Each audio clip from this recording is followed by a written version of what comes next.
Bismillahirrahmanirrahim. Assalamualaikum warahmatullahi wabarakatuh.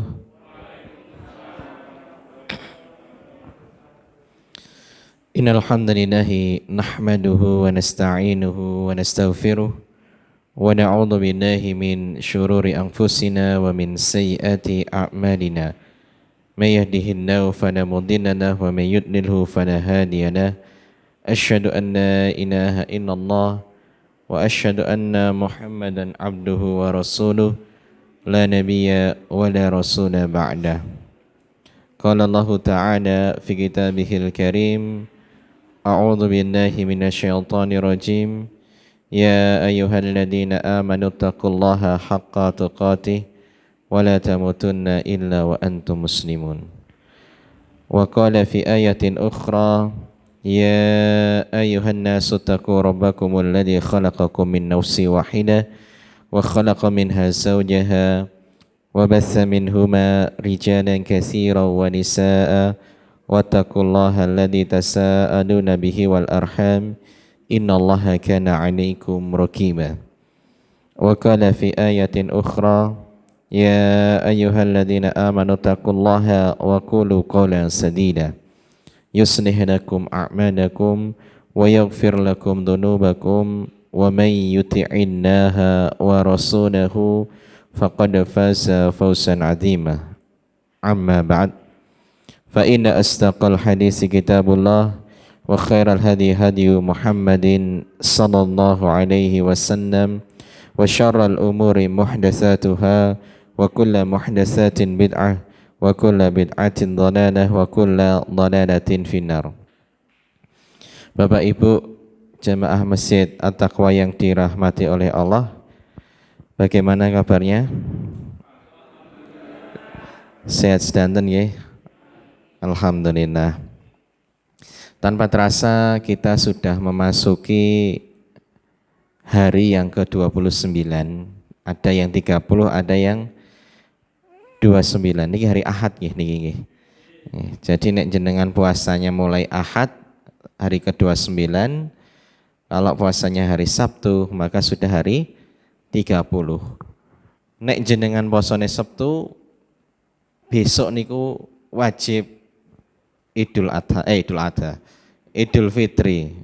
Karena dalam Islam itu kalender cuma nek enggak 29 30. Nek wis 30 mesti tanggal setunggal.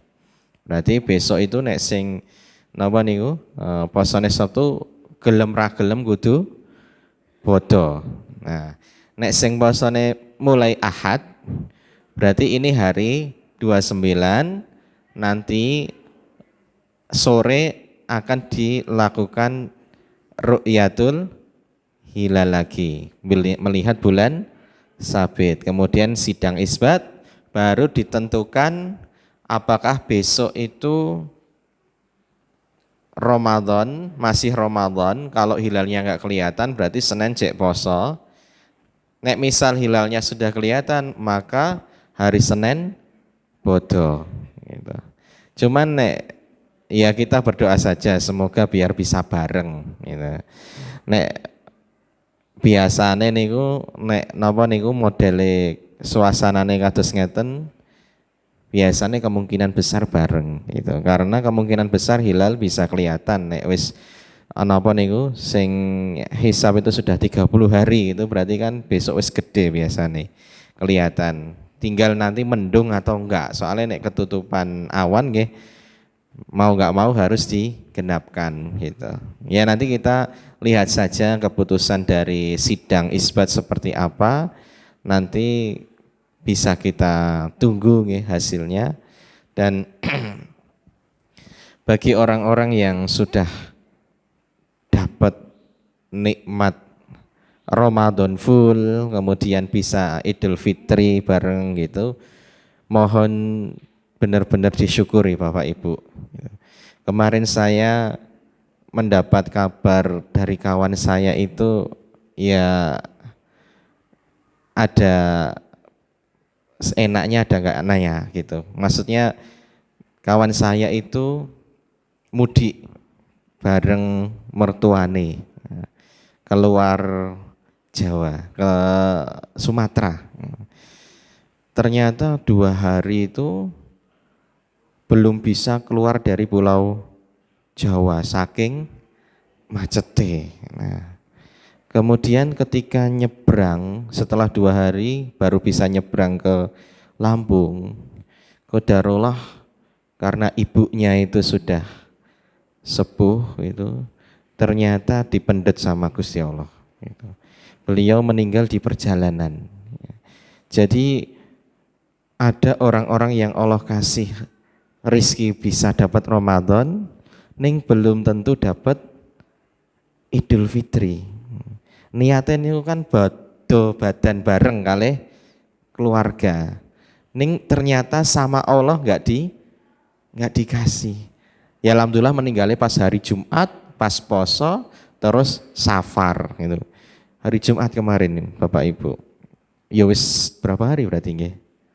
2 harinan nggih. Ya karena memang apa nek semakin mendekati hari H niku semakin padat.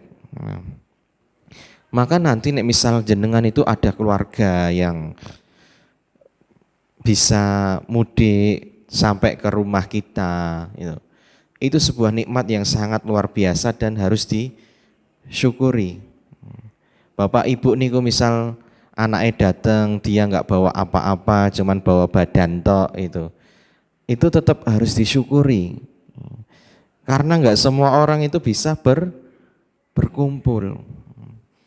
Dan sekali lagi kalau momen berkumpul itu ya nek bisa benar-benar dimaksimalkan. Jangan sampai kita disibukkan dengan HP kita masing-masing. Hargai momen itu. Karena itu nggak lama. Kita bisa kumpul bareng itu kan paling berapa hari gitu. Sehari, 2 hari, 3 hari itu wis luar biasa itu. Nah, jadi apapun yang terjadi, kita harus banyak bersyukur. Termasuk kita bisa menjalani Ramadan ini, apapun hasilnya, selama kita itu sudah berusaha, wis insya Allah hasilnya kita pasrahkan kepada Allah. Kemarin kita sudah berupaya untuk belajar mengenai Ramadan jauh-jauh hari sebelum Ramadan. Kemudian kita sudah mencoba untuk mengamalkannya di bulan Ramadan. Nah nanti tinggal dievaluasi mawon. Dan nggak perlu Anda itu menangisi perginya Ramadan Bapak Ibu. Ramadan itu mesti teko terus. Ngantek hari kiamat niku enten gitu. Dia itu sesuatu yang akan bergilir setiap tahun. Nek ajeng nangisi niku nangisi awake piyambak. Wis maksimal nopo dereng amalane. Karena belum tentu tahun depan kita dapat Ramadan. Jadi nek mau Ramadan pergi itu ya sedih-sedih tapi menangisnya jangan Ramadannya pergi karena dia pasti akan datang kembali. Ning masalah kita ini gitu. Kita ini belum tentu besok bisa temu lagi. Wong jangankan besok Ramadan tahun depan, tadi kayak kasus mertua teman saya saja, Idul Fitri yang sudah di depan mata saja belum rezekinya. Maka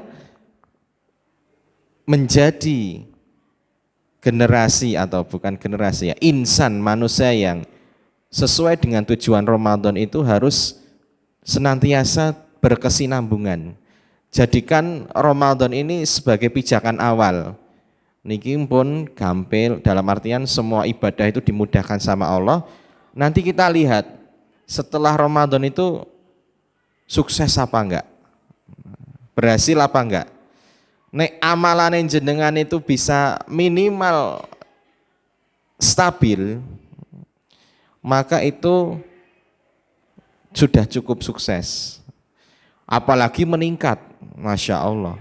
Biasanya nanti yang pertama kali lepas setelah Ramadan itu ibadah sholat malam biasanya. Nah, takbiran sedino sewengi gitu nggih, dari ba'da isya sampai subuh gitu. Nganti lali ra salat malam sing biasanya tiap hari selama Ramadan 30 hari itu Teng mriki pinten rakaat Bapak Ibu? Tarawih 11. Nggih. Tarawih niku kan termasuk salat malam. Qiyamul lail itu enggak harus setelah tidur. Sebelum tidur juga boleh. Tarawih itu termasuk qiyamul lail, walaupun itu khusus dilakukan di bulan Ramadan, tapi itu termasuk qiyamul lail. Makanya nek jenengan ikut sholat di masjid sama imam sampai selesai, niku dicatat pahalane semalam suntuk sudah sholat malam. Ya. Maka jangan sampai nanti nek dalam Al-Qur'an itu diumpamake wong sing wis menenun napa niku memintal baju kemudian ditarik pelan-pelan sehingga pintalannya itu lepas semua. Pernah punya napa niku tas napa kain rajutan mboten. Nah niku nek wole niku mun ucul setunggal ditarik terus niku bakale mudar danten. Nah, itu perumpamaan orang yang sudah memintal amalannya selama Ramadan dengan baik, kemudian pada Ramadan itu ditarik pelan-pelan sampai akhirnya pudar sedanten. Nah, jadi pertama sholat malam, terus sedekahi, terus maca Qur'ane, lama-lama habis. Nah jangan sampai seperti itu. Nek bisa ya dipertahankan, minimal Syawale, posone tetap dijogo 6 hari setelah Syawal, itu dijaga. Nek bisa habis Syawal ya 3 hari setiap bulannya, Ayamul Bid, dijaga puasa sunahnya. Wah, salat malamnya nek saged nggih sebelum tidur 3 rakaat. Nanti tinggal mau nambah kalau sudah bangun gitu. Kemudian amalan-amalan sedekahe nek saged tetap dijaga gitu. Selama Ramadan misal tiap hari nyemplung ning kotak infak 1.000. Nah, pada Ramadan ya 2.000 gitu. Nah, biar apa? Biar kita tidak menjadi orang yang rugi. Nah, Toyib, kita akan melanjutkan kajian kita kemarin. Kemarin kita sudah mempelajari mengenai hakikat manusia bahwa kita ini dibekali akal dan nafsu. Kemudian yang kedua kita itu punya sifat dasar sebagai orang yang lalen. Nah, kita akan masuk ke sifat yang ketiga dan 4 yaitu tergesa-gesa dan zalim. Nah, Allah mengatakan di dalam surat Al-Isra, Allah berfirman, wa kanal insan ajula. Wa kanal insanu ajula. Dan adalah manusia, dia itu memiliki sifat tergesa-gesa. Kenapa Bu, Pak kok tergesa-gesa? Penyebab tergesa-gesa itu dikarenakan kekhawatiran. Maksudnya apa kekhawatiran itu? Biasanya khawatir nek ora entuk bagian. Antri dodol tuku minyak goreng gitu, do rebutan. Kenapa? Karena takut enggak kebagian. Pembagian misal ada makanan gitu. Makanan gitu terus do rebutan disik-disikan. Wedi amarga wedi nek ora kebagian. Itu sifat manusia. Orang yang menyerobot antrean dan sebagainya itu semuanya karena takut enggak khawatir enggak kebagian. Makanya di Jepang, mohon maaf, anak-anak kecil itu diajari piye carane antri, guys. Nek iso antri niku wis niku secara enggak langsung dia akan mendidik kedisiplinan dan ketertiban. Jadi anak-anak dari kecil itu dibiasakan nek ada sesuatu yang harus menunggu giliran, tobur nek istilah wong pondok niku. Niku nggih kedah sabar, kudu tertib, kudu disiplin, enggak boleh mendolimi. Jadi dalam antri itu banyak sekali pelajaran yang bisa kita dapatkan. Wong nek ra iso antri itu wis berarti dia sudah zalim, mengambil hak orang lain gitu. Kemudian dia sudah kesusu tergesa-gesa. Kemudian dia sudah enggak sabaran. Jadi tergesa-gesa itu adalah sifat dasar manusia yang itu sangat dicela. Bukan dicela ya, tapi harus kita atasi Bapak Ibu. Nah, di dalam tafsir Ibnu Katsir, Salman Al-Farisi niku menceritakan mengenai ayat ini. Ha huna qissatu Adam alaihi salam. Bapak kita Nabi Adam niku juga punya kisah mengenai sifat ketergesa-gesaan, kesusu. Haina hamma bin nuhudi ko iman qabla an tasila ruh ila rijlaihi. Jadi ceritane Nabi Adam niku setelah diciptakan sama Allah, ditiupkan ruh, diisi sama nyawa. Manusia itu mungkin bisa membuat patung dari tanah. Tapi saged bergerak mboten? Mboten. Kenapa? Karena tidak ada ruh. Bayi itu keluar, bentuknya sempurna, ning ternyata nggak nangis, nggak gerak. Kenapa Bapak Ibu? Karena tidak ada ruhnya, ternyata dia meninggal. Nah, Nabi Adam sebelum ditiupkan ruh itu nggak sama, dia itu seonggok tanah yang nggak ada bedanya dengan patung-patung yang lainnya. Nggak ada bedanya sama boneka-boneka dan sebagainya gitu. Hingga akhirnya Allah tiupkan ruh. Nah nek ruh niku ditiupkannya dari atas ke bawah. Nek jabut niku kan saking sikil munggah tekan atas gitu, dari bawah ke atas. Ketika meniupkan ruh itu masuknya dari atas ke bawah gitu.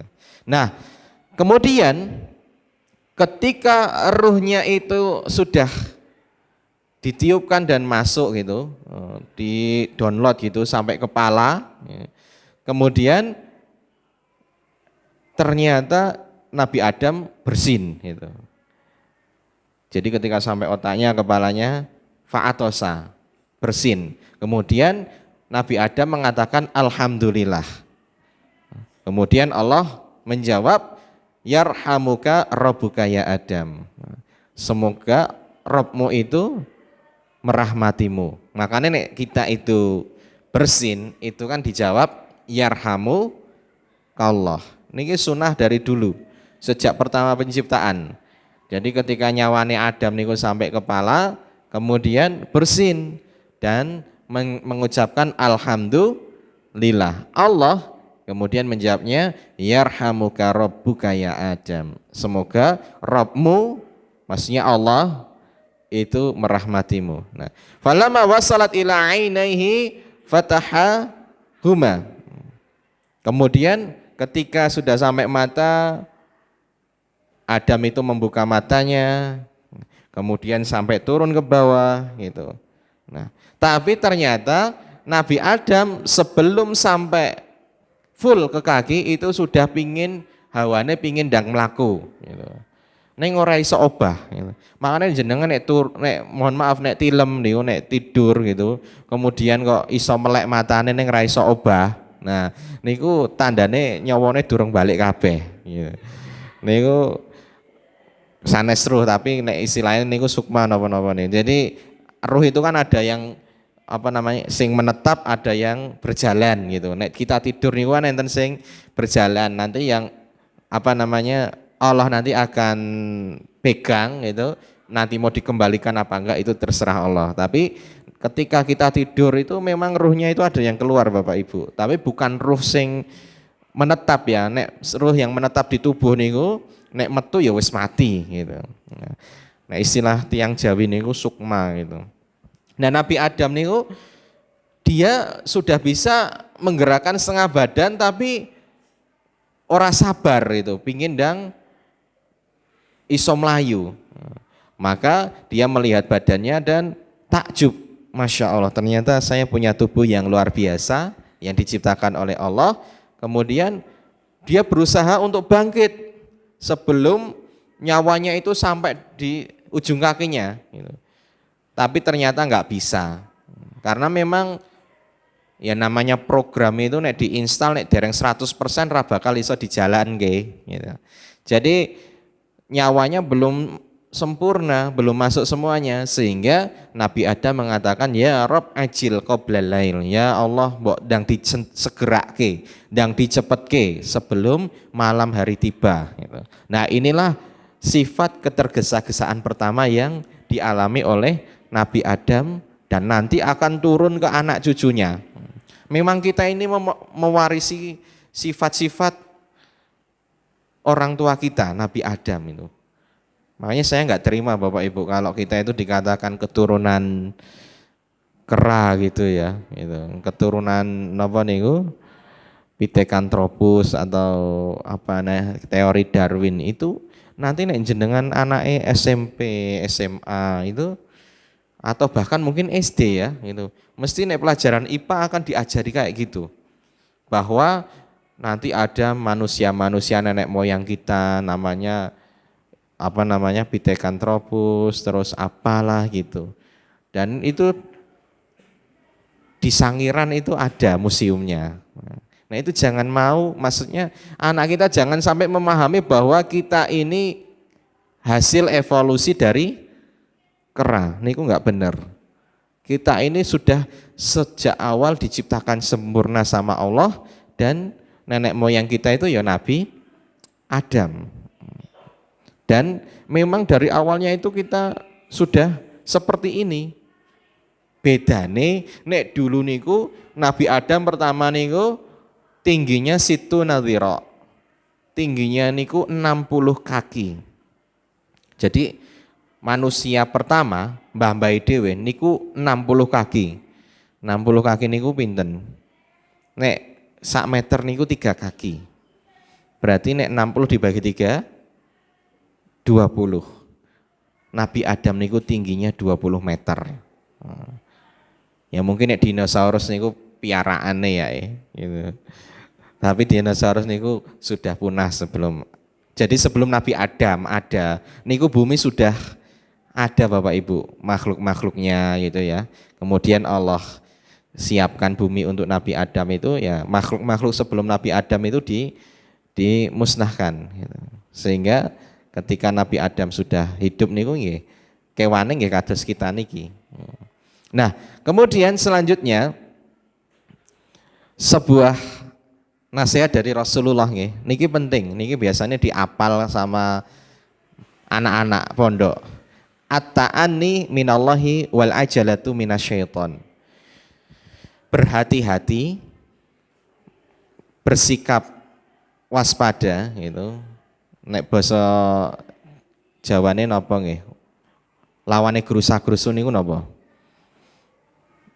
Apa ya? Grusa-grusu niku lawane napa Bapak Ibu? Oh, bukan santai, Pak. Nek santai niku biasane leda-lede gitu. Ya, pokoknya hati-hati gitu. Hati-hati. Penuh dengan kewaspadaan, perhitungan. Nah, perlahan-lahan, ora kesusu. Niku dari Allah datangnya. Sifat hati-hati, perlahan-lahan, ora kesusu, niku dari Allah.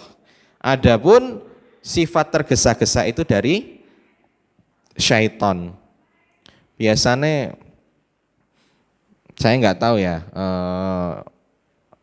ini berlaku untuk semua apa enggak. Nek wong lanang itu punya sifat tergesa-gesa. Nek ono pingine arepe kudu ndang dadi gitu.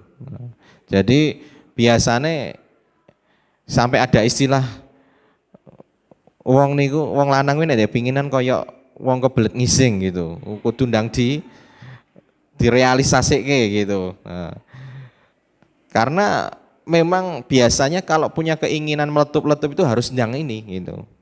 Dan itu sifat manusia gitu. Semalam itu istri saya niku giginya niku tambelannya ucul gitu. Dia kan malu maksudnya kalau nanti lebaran walaupun nggak besar sih sebenarnya, cuman dikit, cuman dadine renggang ngoten. Nah, jam berapa itu ya? Ba'da tarawih niku jam pinten? Jam 09.00. Saya dipaksa nyari dokter gigi. Wis meh malam bodo meneh. Muter-muter niku wis do tutup danten gitu. Ya sapa dokter gigi sing cek buka wengi-wengi napa niku meh malam bodo, sing lainnya aja warung-warung biasa aja sudah mulai pada tutup gitu nggih. Apalagi dokter sing wis sugih gitu apa ya cek meh golek bondo gitu. Tapi yo gimana, saya didesak terus, namanya manusia kan pingin ndang gitu. Padahal setelah muter gitu nggak dapat ya udah gitu. Maksudnya yo apa namanya yo nggak, setelah itu nggak memaksa lagi gitu, biasa aja. Tapi nafsu sesaat dalam artian keinginan untuk ndang ditambal ke wengi-wengi nambel untu kan nggak ono gitu biasanya.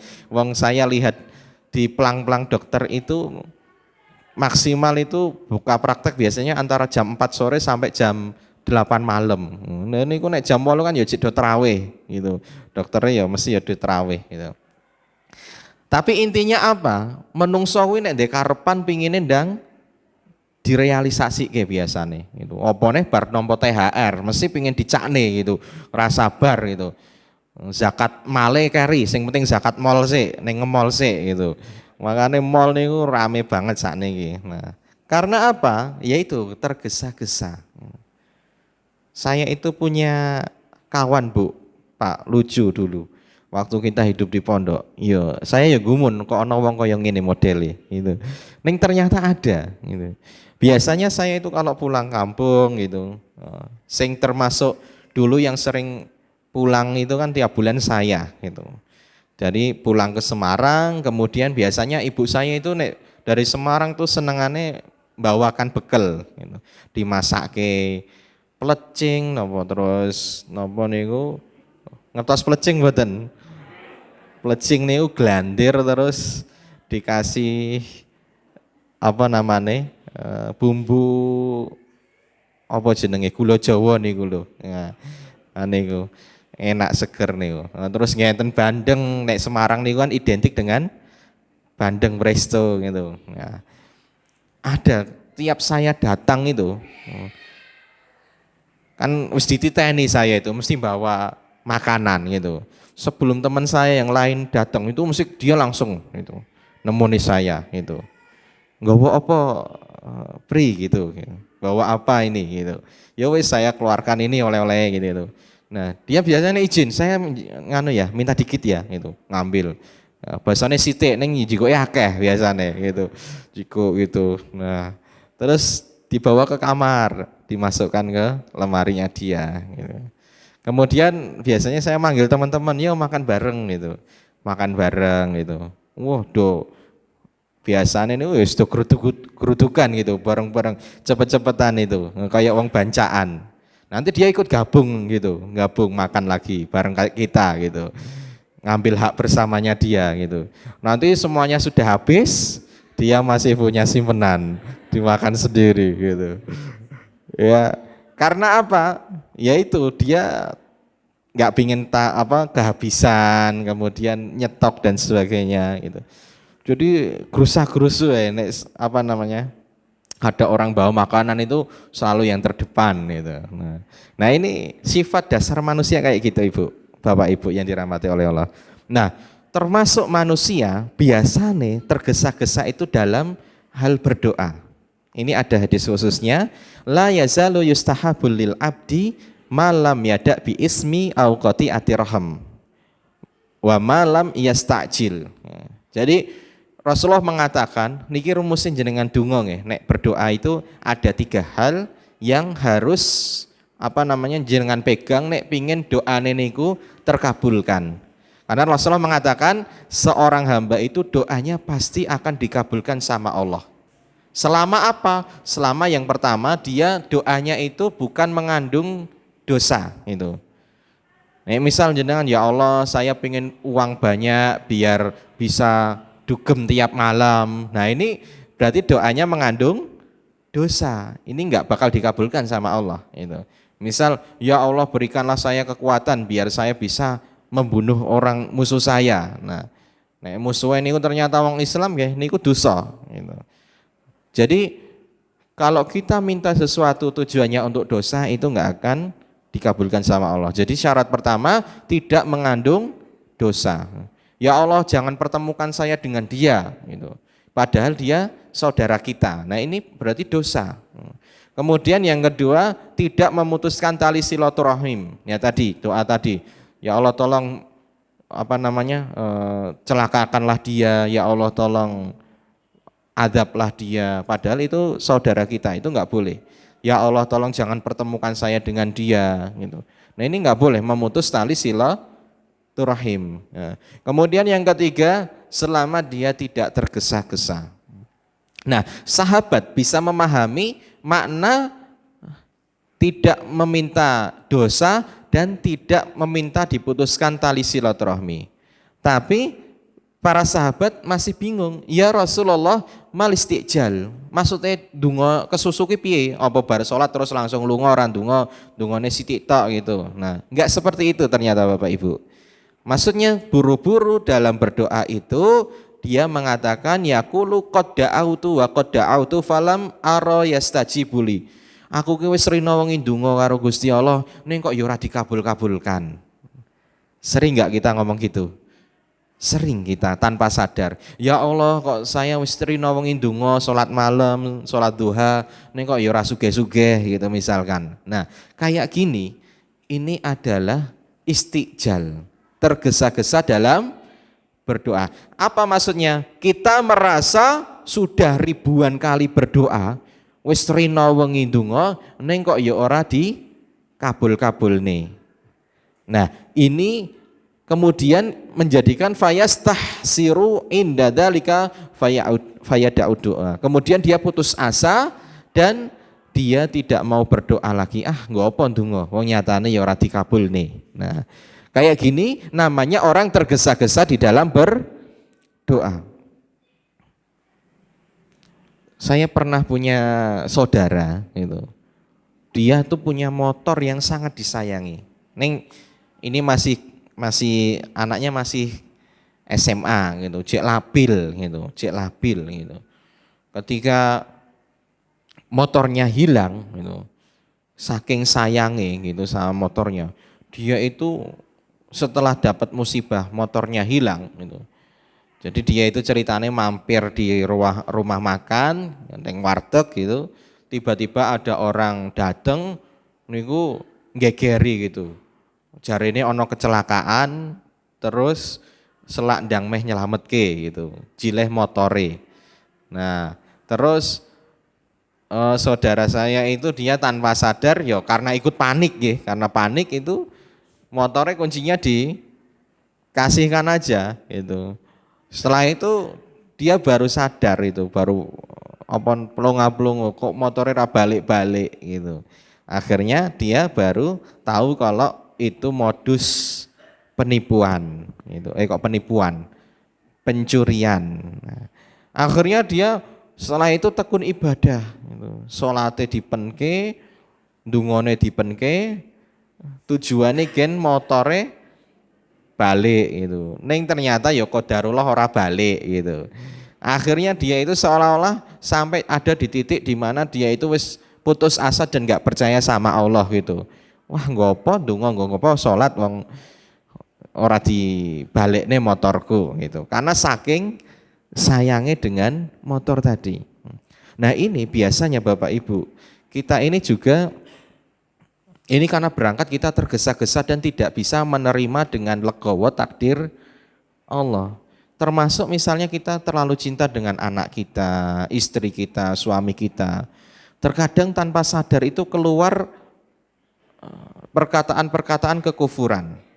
Ya Allah, kenapa ini menimpa saya? Ya Allah, kenapa kok sing dipendet garwane saya? Kenapa kok sing diambil anak saya? Ya Allah. Nah, perkataan-perkataan seperti ini berangkat dari ketidakpuasan terhadap apa yang Allah tentukan, dan itu karena sifat tergesa-gesa juga. Kita terbiasa ngomong apa yang ingin kita omongkan gitu, tanpa bisa mengeremnya gitu. Nah, istilahnya ya cablak nopo-nopo itu kulino apa wae diomongne. Nah, ini enggak bagus Bapak Ibu. Nah, kembali ke tadi, kalau dalam hal doa itu kita enggak boleh tergesa-gesa. Apa itu tergesa-gesa? Kita sudah merasa banyak minta kepada Allah, tapi kita memandang bahwa Allah itu tidak mengabulkan sehingga kita putus asa dan tidak mau meminta lagi kepada Allah. Itulah istiqjal di dalam berdoa dan ini dilarang. Karena Bapak Ibu, doa kita itu pasti dikabulkan sama Allah. Ingat, itu rumus dasar.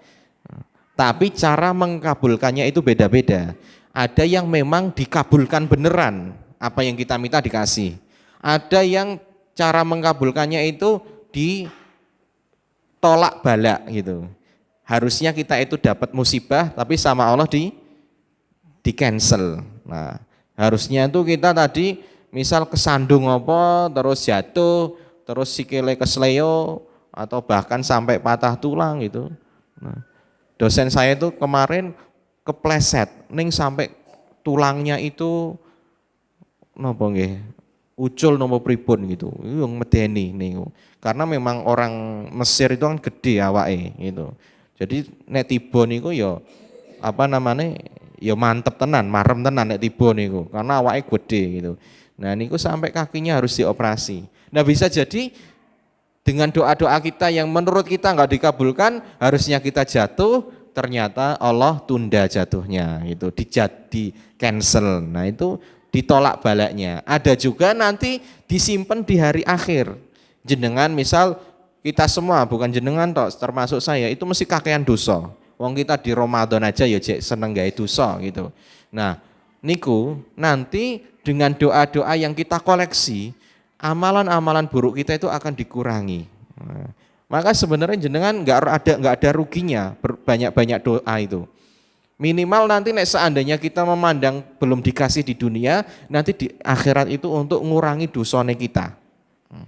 Sing penting sabar, ampun tergesa-gesa.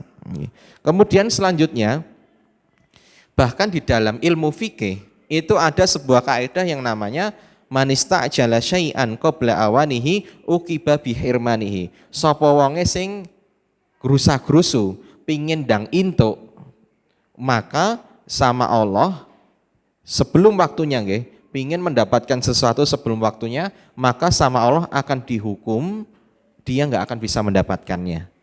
Contohnya apa? Contohnya itu dalam hal warisan misalkan.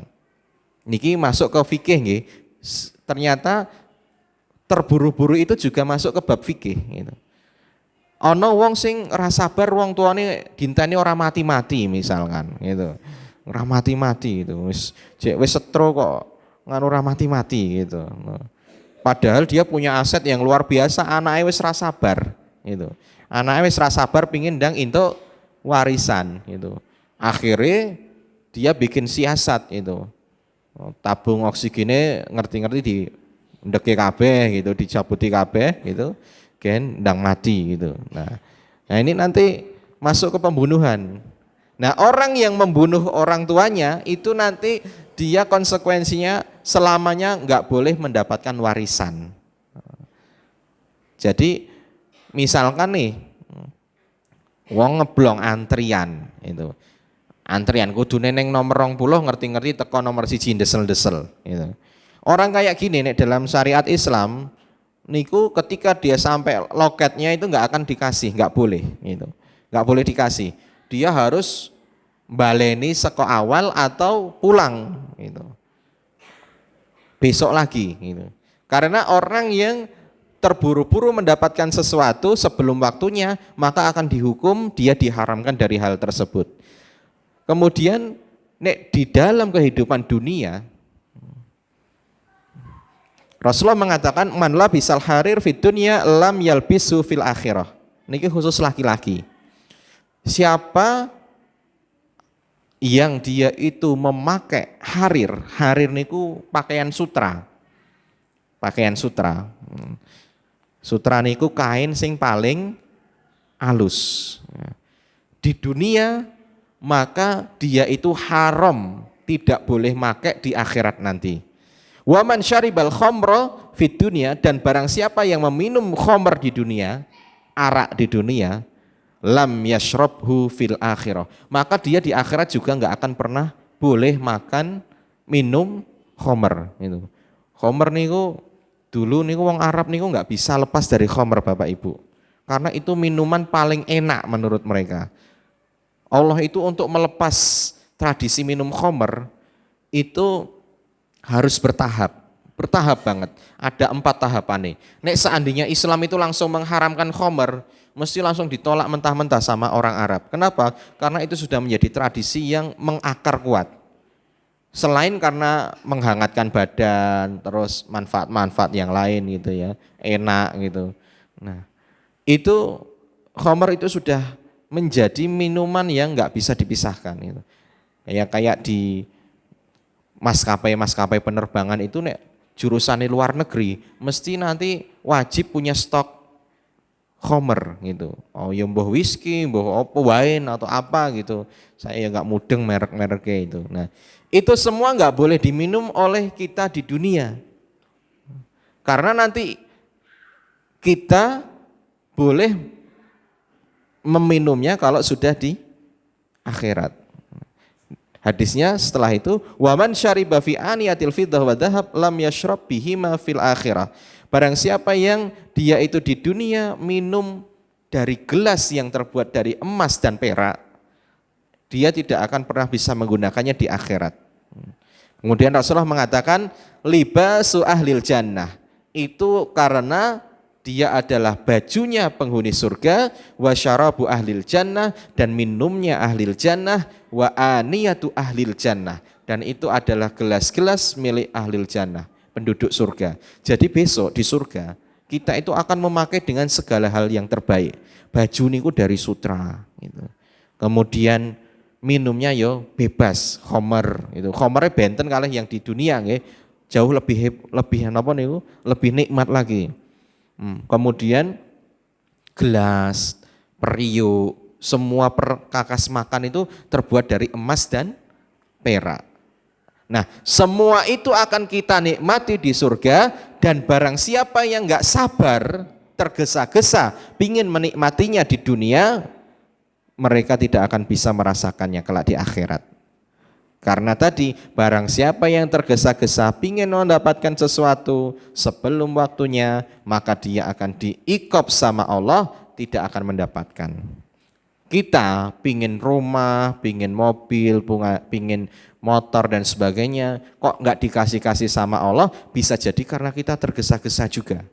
Dalam berdoa nggak sabar, dalam beramal nggak sabar, le nabung ora sabar, urung wayahe dipanen wis dititili gitu ya.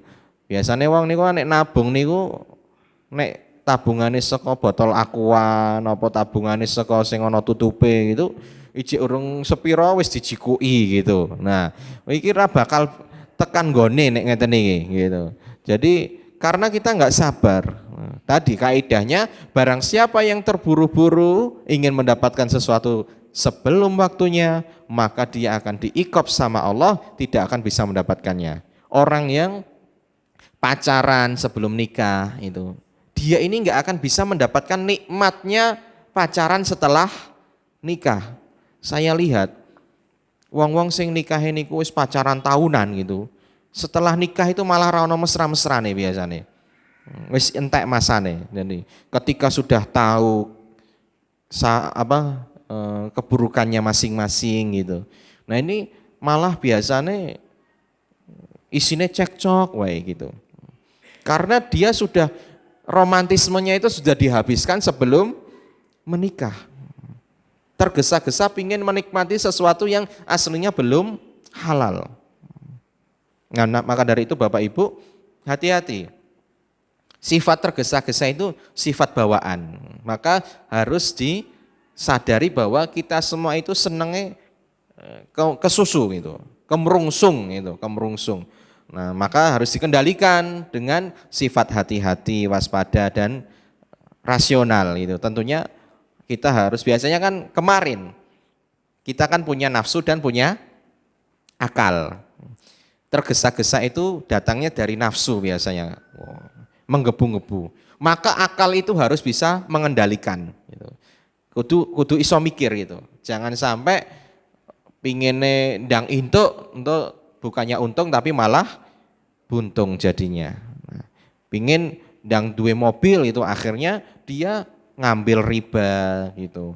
Kudune urung mampu tuku mobil neng malah maksake gitu.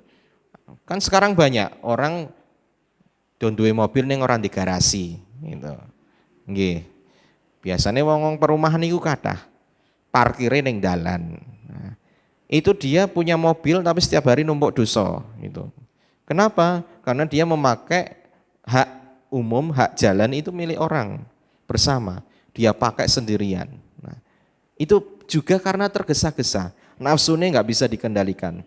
Makanya sebelum tuku mobil ini kudu duwe garasi sik. Kudu duwe garasi.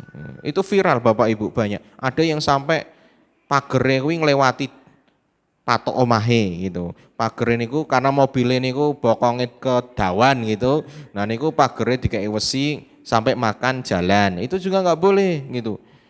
Terus jalan dikei tratak dinggo mobile, garasi mobile. Itu juga nggak boleh gitu.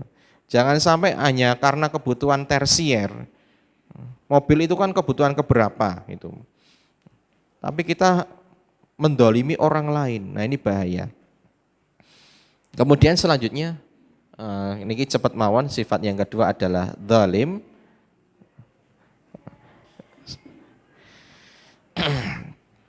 Innal insana ladzalumun kafur. Sesungguhnya manusia itu sangat ingkar terhadap nikmat Allah. Zalim dan ingkar terhadap nikmat Allah. Ada sebuah hadis mengatakan dari Anas bin Malik, zalim itu dibagi menjadi 3. Zalim niku 3. Yang pertama, dzulmun la yakfirullah. Zalim yang kedzaliman itu tidak akan diampuni oleh Allah. Kemudian yang kedua, wa dzulmun yakfiruhu. Kemudian ada kedzaliman yang dia diampuni oleh Allah. Wa dzulmun la yatrukuhu. Kemudian kedzaliman yang tidak akan dibiarkan sama Allah. Jadi 3 nggih zalim niku. Sing pertama ora bakal diampuni, yang kedua diampuni, yang ketiga yang tidak akan dibiarkan. Nah, apa itu maksudnya? Zalim yang tidak akan diampuni oleh Allah itu syirik. Syirik niku menyekutukan Allah. Kenapa kita itu dikatakan syirik itu zalim? Karena kita mencederai hak Allah.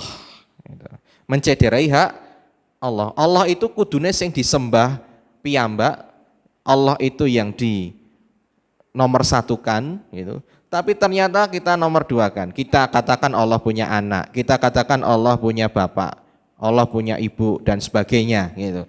Kemudian kita mengaku Allah itu sumber rezeki tapi minta rizki pada yang lainnya. Nah ini semua syirik. Sehingga itu syirik yang tidak akan diampuni oleh Allah. Dalam artian nek enggak tobatin nasuha niku bakal diadab di inti neraka. Karena dosa yang tidak akan pernah diampuni oleh Allah adalah kesyirikan. Kemudian dosa-dosa yang diampuni, zalim yang diampuni oleh Allah itu zalimul nafsi. Semua maksiat itu sebenarnya Bapak Ibu itu kita mendolimi diri kita sendiri. Karena setiap kita maksiat kita akan mendapat dosa dan setiap dosa itu mesti akan dibakar oleh api neraka. Jadi ketika kita mencuri itu sebenarnya kita mendolimi diri kita sendiri. Kita merokok misalkan itu kita mendolimi diri sendiri karena merusak kesehatan. Kemudian kita misal niki mengke bodoh gitu misal bodoh entuk duit gitu ditukokne mercon dibakar. Nah itu zalim niku karena uang itu bukan untuk dibakar gitu. Mbok ditukokke makanan disedekahkan gitu kok kayak nggak ada orang yang seolah-olah nggak ada yang kelaparan aja gitu. Di luar itu banyak orang yang nggak bisa makan, kita kok malah bakar-bakar uang. Nah ini zalim, itu kita nanti akan berdosa dan setiap dosa itu akan dibersihkan oleh api neraka. Kemudian selanjutnya adalah kezaliman yang tidak akan ditinggalkan oleh Allah. Nah, apa itu kezaliman yang berkaitan dengan orang lain gitu. Nek nomor 2 itu masih dengan hak Allah, masih hablum minallah, tapi itu berkaitan dengan diri kita sendiri. Nah, nek zalim dengan orang lain itu hablum minallah dan minanas gitu. Dengan Allah kita cukup istighfar minta ampun, dengan manusianya kita harus minta maaf.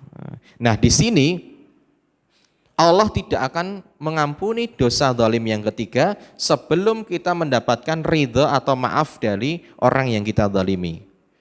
Misal kita punya utang gitu, nah kemudian suwe gitu, dilalekne gitu. Nah ini kan zalim gitu. Menunda bayar hutang padahal kita mampu, niku zalim. Matlul ghani dzulmun gitu. Wong sing duwe dhuwit neng ora dibayar-bayar utange, malah blonjo rono rene, traveling rono rene gitu. Niku kan menyakitkan hati Bapak Ibu. Kita tahu teman kita itu misal punya utang sama kita, neng ora dibayar-bayar. Neng statusnya update iki mangan enak, tuku klambi, tuku apa gitu. Nah itu kan menyakiti hati sekali kayak gitu. Iki duitnya kok ora dinggo bayar utang, malah dinggo seneng-seneng. Nah kayak gini tidak akan dimaafkan sama Allah sebelum dia itu minta maaf ke orang tersebut dan memenuhi haknya. Utangnya dibayar gitu. Bukan terus tobat terus utangnya entek gitu, enggak gitu. Atas misal nih, jenengan terjerat riba, utang mbek bank. Enggak serta-merta jenengan tobat sama Allah terus selesai urusannya, enggak. Jenengan wajib menyelesaikan urusannya dengan bank gitu. Wis piye carane ditutup, dibarne sembari kita bertobat dan tidak akan mengulanginya lagi, menyesal dan tidak akan mengulanginya lagi. Neng nek di bulan baleni ya waduh ae gitu. Bar ditutup engko disekolahke meneh gitu. Nah itu percuma kayak gitu. Nah maka dari itu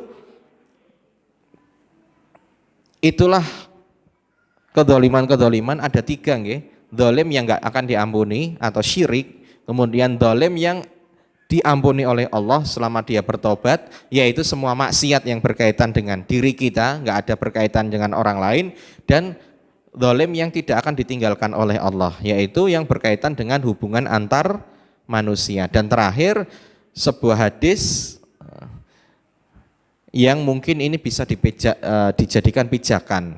Nek pingene urip jenengan tentrem, ayem, kemudian mendapat petunjuk dari Allah, niki ada 4 hal. Man u'tiya fasyakara, sapa sing dikasih nikmat kemudian dia bersyukur. Kemudian yang kedua, wabtuliya fasobar, kemudian nek diuji dia bersabar. Wadolama fastaghfar, kemudian nek dia dolim, dia berbuat maksiat, berbuat dosa, dia istighfar. Wadulima faghfar, kemudian kalau dia didolimi sama orang lain, kemudian dia memaafkan. 4 hal ini, nek jenengan saged punya sifat 4 ini, ulaika lahumul amnu wa hum muhtadun. Mereka itu adalah orang-orang yang dijamin aman oleh Allah, tentrem uripe, dan mereka itu orang-orang yang mendapat petunjuk. Jadi 4 Bapak Ibu. Nek diparingi nikmat kudu syukur, nek diuji kudu sabar, nek dolim kudu istighfar, nek didolimi kudu memaafkan. Nah, wong sing legowo niku, sing punya 4 sifat ini, maka dia itu orang-orang yang uripe niku ayem, tentrem, dan akan senantiasa mendapat petunjuk dari Allah. Semoga kita semua bisa memiliki sifat-sifat ini. Kita tahu bahwa diri kita itu punya sifat terburu-buru, kemudian kita suka zalim gitu. Bukan berarti kita biarkan, tapi kita manajemen biar kita itu tidak kalah gitu dengan sifat terburu-buru kita, kemudian juga kedzaliman kita gitu. Kita kan tiap hari itu dzalimul nafsi gitu. Maka dari itu perbanyaklah istighfar untuk mencegah kedzaliman dan perbanyaklah memaafkan ketika kita banyak-banyak dizalimi. Mungkin ini saja dari saya, semoga bermanfaat, semoga kita semua bisa menutup Ramadan ini dengan sebaik-baik amal, karena amalan itu tergantung dari akhirnya gitu. Innamal a'malu bil khawatim. Barang siapa yang dia itu bersungguh-sungguh di sisa-sisa akhir, niscaya akan Allah sempurnakan apa yang kurang-kurang di awal gitu. Ning nek akhir-akhir malah dodro gitu, malah leno gitu. Nah, ini orang-orang yang rugi, di mana dia itu sudah menanggung kekurangan di awal, ditambah akhir semakin kurang. Nah, niki jangan sampai seperti itu. Jadikan akhir kita ini akhir yang baik, Ramadan kita ini Ramadan yang baik, sehingga ketika kita nanti Idul Fitri benar-benar kita meraih kemenangan dan bisa berkumpul dengan keluarga dengan penuh ketakwaan. Nih, mungkin ini dari saya. Kita tutup dengan hamdalah dan doa kafaratul majlis. Alhamdulillahirabbil alamin. Subhanakallahumma bihamdika asyhadu an la ilaha illa anta astaghfiruka wa atubu ilaik. Wassalamualaikum warahmatullahi wabarakatuh.